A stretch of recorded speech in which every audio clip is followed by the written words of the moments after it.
Doğamızda çimenler yeşerdikçe ve insanlarımız var oldukça bu mücadele bitmeyecektir. Kürdistan'ın adı sömürgecilerin, yerli gericilerin ve uşaklarının uykularını kaçırmaya devam edecektir. Bu bir ihtilaldır. Talana, sömürüye ve horlanmaya karşı ülke temelinde bağımsızlık için ihtilal, ihtilal, ihtilal.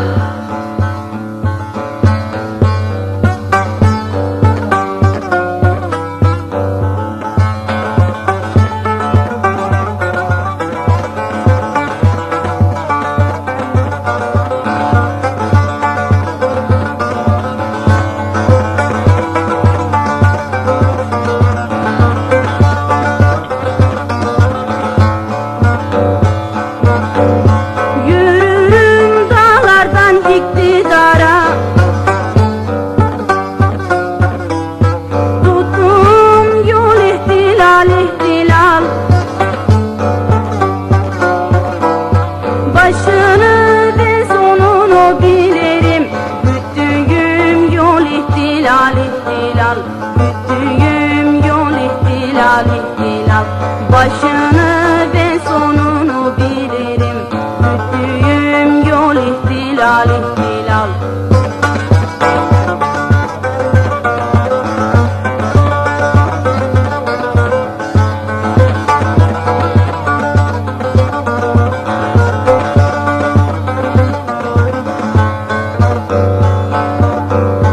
Biliriz bu yolda savaşanlar, hayat için ölecek olanlar. Zalime mezardır akan kanlar. Bir kutlu yel ihtilal, ihtilal. Bir kutlu yel ihtilal, ihtilal. Zalime mezardır akan kanlar. Bir kutlu yel ihtilal, ihtilal.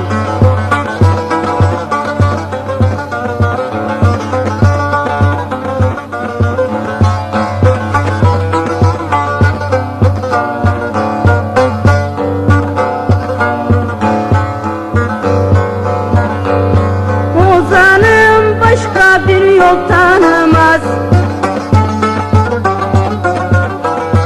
sıkacak başka bir el tanımaz. Coşkun bir ırmak engel tanımaz. Halklara gür ihtilal, ihtilal. Halklara gür ihtilal, ihtilal. Coşkun bir ırmak engel tanımaz. Halklara gül ihtilal, ihtilal.